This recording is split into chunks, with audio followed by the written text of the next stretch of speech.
The fifth quarter show seasons continues to roll along. Rick Samprin here, and I want to thank each and every one of you who've taken the time to message me to say how much you are enjoying seasons and the fifth quarter legends as well. I really appreciate the feedback. In previous episodes here on Seasons, we learned about the formation of the Hamilton Football Club, the early days of rugby football in Canada, how the team became known as the Tigers, and the success this burgeoning team had on and off the field.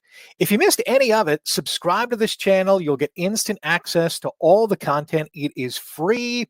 And while you're at it, hit the thumbs up. Okay, enough self-promotion. Let's get into this episode of Seasons.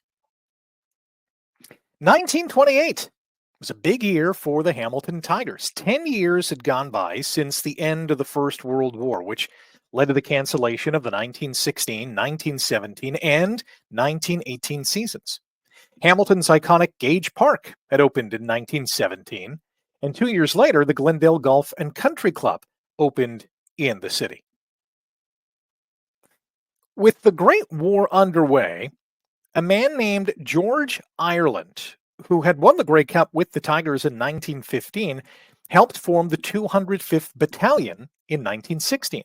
It was known as the Tiger Battalion because of the number of Tigers players and supporters who joined that unit. And about a year later, they were sent into battle in Europe. George, who was from Burlington, was injured in France and sent back home to Canada, where he was discharged from hospital on April 1st, 1919. Ireland was also instrumental in restarting the Tigers after the war and was named team captain in 1919. Unfortunately, Hamilton struggled to find any success post-war and failed to make the Grey Cup final for 8 straight seasons. That was a stark contrast to the team's pre-war performance, where from 1909, the year that the Grey Cup was first introduced, to 1915, the Tigers had appeared in the final 3 out of 7 years and won 2 championships. By 1925, Hamilton lost its only NHL team after just 5 years when the Tigers, yes, the city's hockey team was also named the Tigers, moved to New York to become the Americans. The players went on strike for higher pay just before the 1925 playoffs, and the team was dissolved.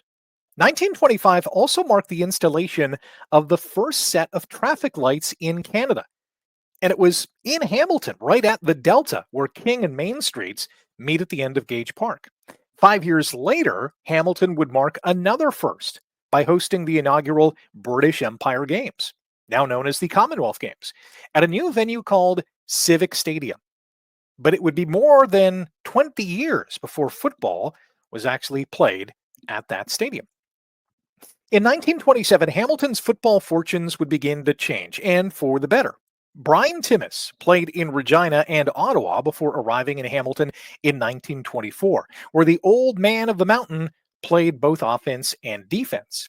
Frank Pep Laidley had played for the Tigers in 1919 and 1920 before he joined Queen's University, where he was instrumental in leading the Golden Gales to a record 26-game winning streak from 1921 to 25. Pep, who was an agile runner and excellent drop kicker, rejoined the Tigers in 1926. A year later, the Tigers went 5-1, but lost in the Grey Cup final, 9-6, against the Toronto Balmy Beach Beachers at Varsity Stadium. 1928, however, would end differently for the Hamilton Tigers.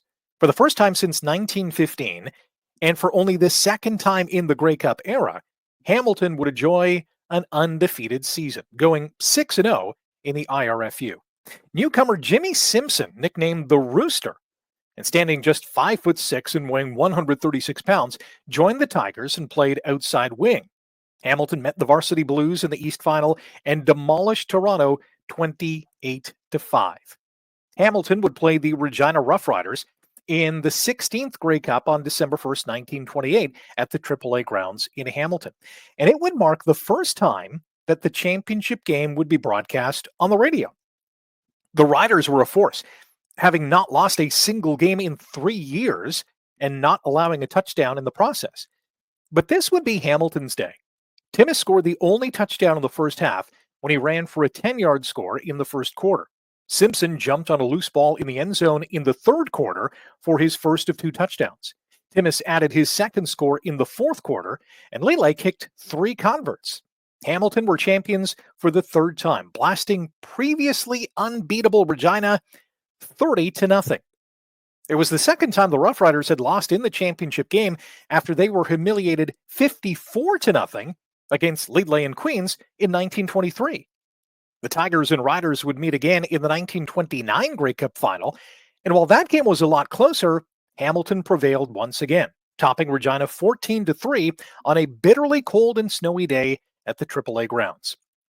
That game would be notable for 2 reasons. For one, it was the first time the same 2 teams played for the Grey Cup in consecutive years. And it was also the first year in which the sport allowed the forward pass. Up until 1929, every exchange of the ball was a lateral. By the way, Regina also played in the Grey Cup in 1930 and 31, 1932 against the Tigers, and again in 34, and lost each time. After 8 straight failed attempts to win the Cup, Saskatchewan would finally be able to celebrate a championship in 1966. As for the Tigers, following their 5th title in 1932, they'd lose to Winnipeg in the 1935 Grey Cup in Hamilton. It would mark the last time that the Tigers would play in a championship game and kickstart the dawn of a new era of football in Steeltown. That is next on the Fifth Quarter Show Seasons. Click subscribe, tell your pals. I'll see you soon. Until next time, Oski Wee Wee.